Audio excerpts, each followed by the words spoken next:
to come up and occupy the chair.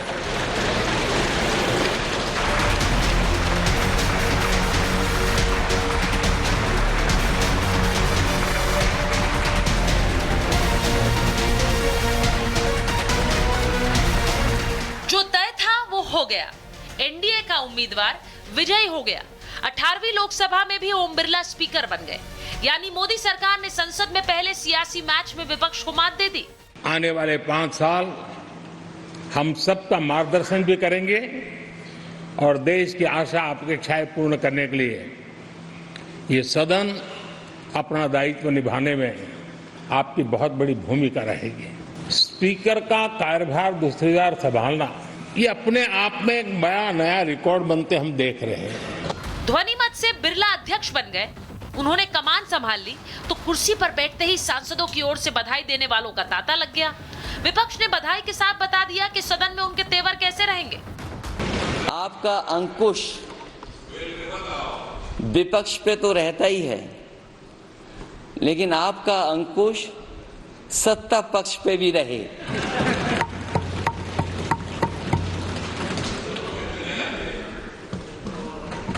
अध्यक्ष महोदय, आपके इशारे पर सदन चले, इसका उल्टा ना हो। आप इस हाउस के रिपोजिटरी है, कस्टोडियन है, मगर हकीकत यह है कि अक्सरियती जमात के पास नंबर है मगर उनके पास अक्सरियत की ताकत नहीं है। यहां अपोजिशन के पास अक्सरियत की आवाज भी है, तो इसीलिए मेरी आपसे गुजारिश है कि आप छोटी पार्टियों को मौका दीजिए। कई बार जब विपक्ष के द्वारा कई बातें कही जाती हैं, मैं इतना भी मैं जरूर आग्रह करूंगा कि जब एक उंगली आप किसी की तरफ उठाते हैं तो बाकी उंगलियां आपकी तरफ उठती हैं। जब आप सत्ता पक्ष से किसी एक आचरण की उम्मीद रखते हैं तो वही उम्मीद हम लोग भी आपके राज्य में उसी आचरण की उम्मीद रखते हैं। सदन में इस बार राहुल गांधी भी गंभीर दिखे। नेता प्रतिपक्ष बन गए तो सदन में ये टी शर्ट नहीं कुर्ता पहन कर आए और स्पीकर को बधाई के साथ नसीहत देने की कोशिश की।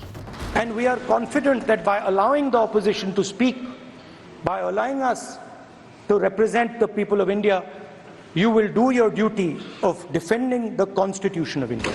राहुल ने पहले भाषण में घेरने की कोशिश की तो स्पीकर ओम बिरला ने आपातकाल की फाइल खोलकर इतिहास का पाठ पढ़ा दिया और कांग्रेस को संविधान कुचलने का जिम्मेदार बता दिया। श्रीमती इंदिरा गांधी द्वारा तानाशाही थोप दी गई, भारत के लोकतांत्रिक मूल्यों को कुचला गया और अभिव्यक्ति की आजादी का गला घोटा गया। इमरजेंसी के दौरान भारत के नागरिकों के अधिकार नष्ट कर दिए गए, नागरिकों से उनकी आजादी छीन ली गई। सदन के अंदर इमरजेंसी की निंदा पर कांग्रेस ने हंगामा कर दिया तो बाहर बीजेपी सांसदों ने इंदिरा गांधी के फैसले के खिलाफ मोर्चा खोल दिया। हाथों में पोस्टर लेकर जमकर नारेबाजी की। आज का दिन सदन का काला दिन है। आज जब संविधान हाथ में लेकर राहुल गांधी कहते हैं संविधान बचाना है तो उनको आईने दिखाने की आवश्यकता है।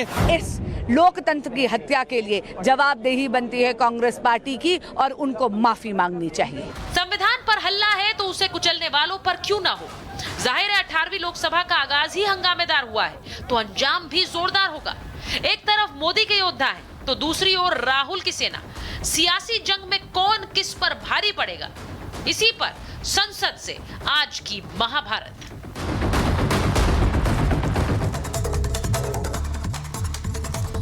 और मैं आज आपको बताऊं कि प्रधानमंत्री नरेंद्र मोदी ने आज इसी इमरजेंसी को लेकर कई सवाल उठाए हैं।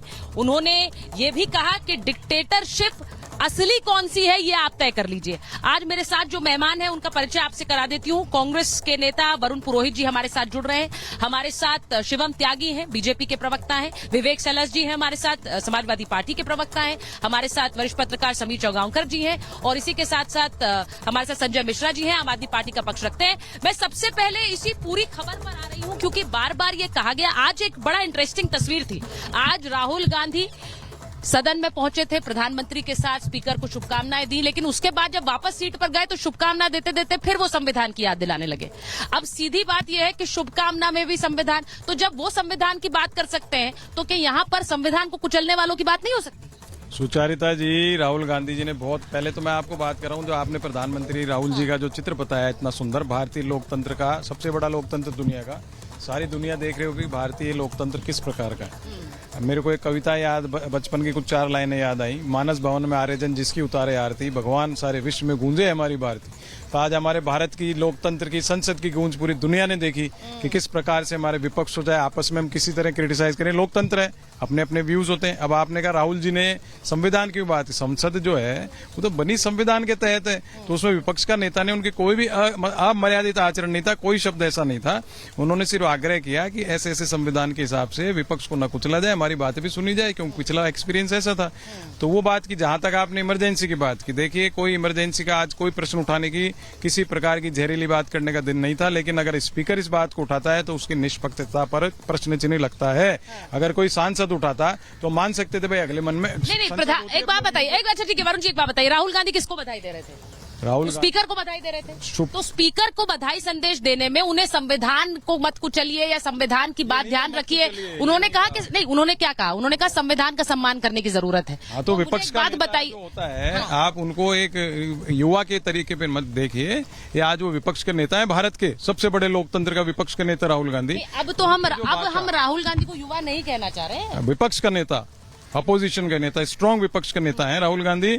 और उन्होंने आज एक भी शब्द अमर्यादित नहीं कहा। सारे पत्रकार, वरिष्ठ पत्रकार, मैं नहीं कह रही हूँ कि अमर्यादित का, मैं आपसे सहमत हूँ, राहुल गांधी ने कोई अमर्यादित शब्दों का इस्तेमाल नहीं किया। लेकिन राहुल गांधी जब संविधान की बात करते हैं तो वहां से ओम बिरला जी ने, जो स्पीकर ने बात कही शिवम, उन्होंने इमरजेंसी की याद दिला दी, उन्होंने काले अध्याय की बात याद दिला दी। वहां पर सदन में उसी टाइम हंगामा होने लगा कि इसी तरह आप सदन चलाएंगे। वो सीधे सीधे बायस का आरोप लगा रहे हैं स्पीकर। मुझे लगता है कि इस देश में जो इमरजेंसी हुई थी उसको लेकर इस देश में किसी को भी कहीं पर भी कैसे भी सवाल उठाने का अधिकार है। मैं बहुत बहुत आभार प्रकट करता हूं स्पीकर महोदय का कि एटलीस्ट कल ही ये हुआ है, 50 साल पूरे हुए हैं जो इस देश में इमरजेंसी लगी थी उसको लेकर। तो मैं मानता हूं उसको, इस देश को ध्यान रखने की आवश्यकता है कि लोकतंत्र में किस तरीके से इंदिरा गांधी जी ने, कांग्रेस ने इस लोकतंत्र की हत्या की थी और हत्या करने के बाद इस देश का क्या हाल किया था। एक ही दिन में 900 नेताओं को गिरफ्तार करा लिया था इस देश में। और कहानियां ऐसी ऐसी हैं कि स्कूल में जो 10th और 12th के बच्चे होते हैं उनकी पूरी की पूरी क्लासेस को गिरफ्तार कर लिया गया था। कल एक छोटा सा कार्यक्रम मैं हरियाणा में कर रहा था, वहां पर जो चीजें निकल कर आई, कुछ जो बुजुर्ग लोग थे उन्होंने बताया कि उनको गिरफ्तार किया गया। गिरफ्तार कर उनको पुलिस कहती थी कि जाओ वहां पीपल के पेड़ पर पहले पेशाब करके आओ, फिर उसके बाद कहते हैं कि उनको कहा गया कि बाकी के लोग कहां हैं जो हंगामा कर रहे थे, उनके लिए उनको जो है करंट लगाया गया। मतलब जब आप उनकी कहानियां सुनेंगे तो रो देंगे। ऐसे ऐसे दृश्य इस देश में आजाद होने के 25 साल से ज्यादा जब हो गए तो उसके बाद इंदिरा गांधी ने किया। आज ये कांग्रेस वाले आकर कहते हैं कि हम संविधान की रक्षा करेंगे, लोकतंत्र बचाएंगे। अरे जिस पार्टी ने जो है